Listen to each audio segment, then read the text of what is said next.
All right, I am Eric Butler. This channel is called Report and Opine. I am back.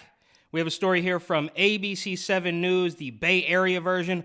Oakland students rent, borrow instruments for concert after thieves steal $25,000 worth of equipment. So even right here, the framing is a little bit strange. Students rent, borrow instruments after thieves. Oh, how about Oakland thugs break into Oakland High School and steal from children? How about that? Maybe that should be the headline, but let's see what they have to say over at Fake News ABC. In the East Bay, some students in Oakland are proving their resilience through music. The Oakland... Okay, pause. First sentence, students are proving their resilience. So they're trying to turn this into a positive story about how the students are doing well after hooligans in Oakland tried to, how low can you get, right? I mean, what could be lower? Stealing from a hospital, stealing from an old folks home, and they're putting that on the back burner, the fact that goons in Oakland are stealing from high school kids and trying to make it seem like these kids are just so brave and strong, and not talking about the criminals who did this at all. Well, perhaps they'll get there, but they're not putting it up front and center. Oakland School for the Arts has several concerts throughout the year, but tonight's almost didn't happen. It's because of this from this weekend. Watch closely. For the second time in 2 weeks, thieves broke. The second time in 2 weeks. And they're talking about how brave and strong the kids are, and nobody's going to stop these thieves. Right now, the mayor, the new woke person of color mayor in Oakland, has fired the Oakland police chief, who probably deserved to be fired anyways. He probably wasn't doing a good job. I don't know the details of that story. But they are ready, willing, and able to sacrifice any law enforcement official for the tiniest little thing. Again, I don't know what he did. Maybe we'll look into that story separately. But they are quick to punish a cop, but they let the criminals run wild. And again, I will admit that criminal cops should be punished, but I don't know if that particular police chief was that criminal. But they can't stop the crime, and now they're just gonna have a headless police department with crime overtaking the whole city. And this has been going on for a long time, but I didn't even realize this had happened twice in 1 week. So that's how bad it's getting. Broke into the school and stole thousands of dollars worth of instruments. But the students decided they would find a way to perform, and they did. ABC 7 News reporter Ansar Hassan has more. There's an old adage, the show must go on. That's especially true for Oakland School of the Arts senior Rosalind Harris. I went to go look for my cello and it just wasn't on where I normally keep it. And I went to the room. I'm like, does anyone know where my cello is? And they're like, there was a break-in this morning. And then my heart sank. I was like, no, I've had my cello since I was 12. That meant Rosalind played her final concert of her high school career with a rented cello.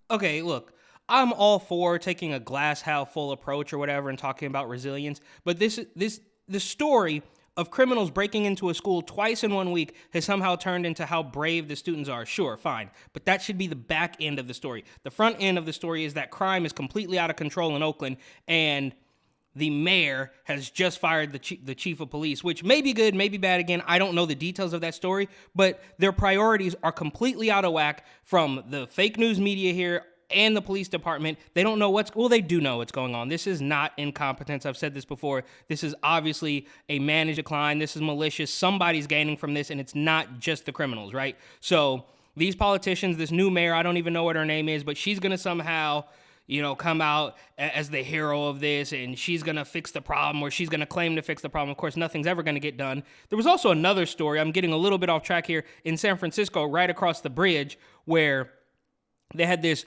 grandiose ribbon-cutting, land-breaking about, affordable housing, and then 3 months later, it shut down. So that's exactly what's going to happen here, is they're going to talk about how they're going to get serious, and the new chief of police is going to stop crime without actually being a cop or some weirdo, some nonsensical thing that they always try to pull off. And at the end of the day, nothing's going to happen. Well, crimes are going to continue to happen. Nothing's going to change, I should say. I think any musician knows that it's not just like an instrument to us. So just being able to pick up a different one is like every single instrument has a different sound. Yeah, I can actually agree with that, right? Just bear with me briefly here. If I grew up playing golf, somebody steals my golf clubs, I'm not going to go out and play the next round with a borrowed set of golf clubs. It's not going to be the same. So I understand what she's saying there. But again, it's funny how they're making this story about the kids and not trying to get rid of these criminals. And we got, 2 minutes left. We'll see if they even mention it. She's not the only one. Many of the students are using rented or borrowed instruments because of what happened on Monday. Surveillance video shows thieves breaking into the school and stealing instruments. I will guess somewhere around $20,000 to $30,000 worth of instruments. Okay, where are these people going to take those instruments? They can't just go down the block and sell them to the pawn shop down the street. You gotta, did somebody order those up? Is this like some organized type of stuff where another school across the Bay Area needs, how are you going to actually profit from this? I would assume they probably have, or I don't know if they're personal. It's that girl, that young lady made it seem like it was her actual cello, so it doesn't belong to the school. But I don't know if they have like names engraved on them, serial numbers, the school district logo or something like that. And they're just gonna, what were they gonna melt them down and sell it for scraps like a catalytic converter? I don't know what's happening here. Emily Tien is chair of the instrumental music department at the school. Tien says it's a huge loss for this public school that's already struggling with school funding. And it's the second break-in in 2 weeks. She says that put Thursday's concert at risk. We scrambled for sure, and I was running around trying to get instruments, trying to borrow instruments. So it has been tough the past 2 weeks. School conductor James Kirksey says they met with students who decided they still wanted to perform. Especially they're young musicians, they're training to be in this for the long haul, professionally.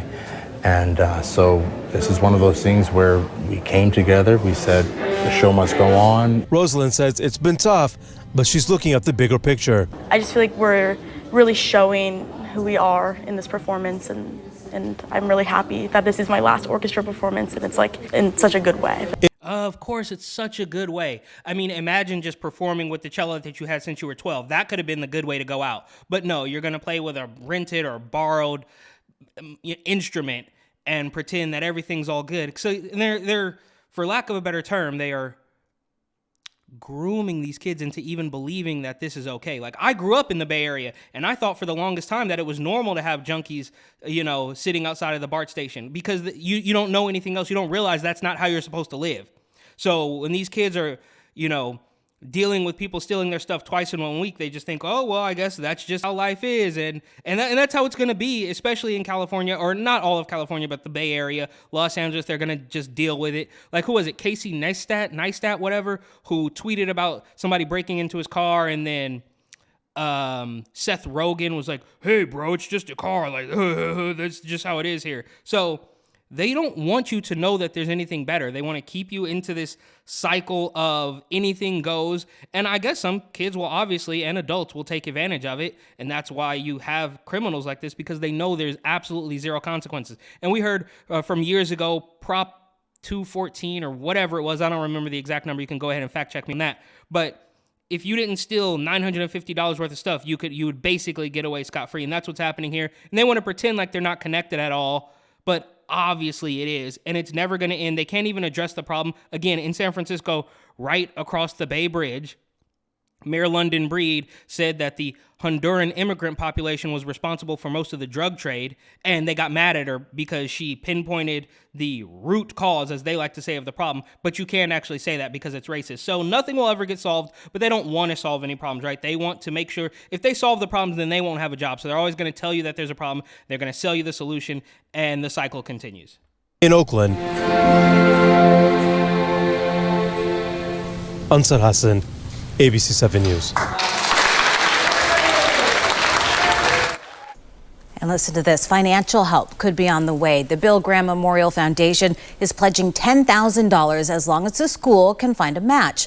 As for the burglaries, no arrests have been made. All right, so that's what they have to say, is that, this is a really good thing. And, these kids are so resilient, and they're going to, the show must go on, and this is all really fun stuff. Hang on, get rid of these ads, bro. I don't know what's going on here. I'm over for. Stop.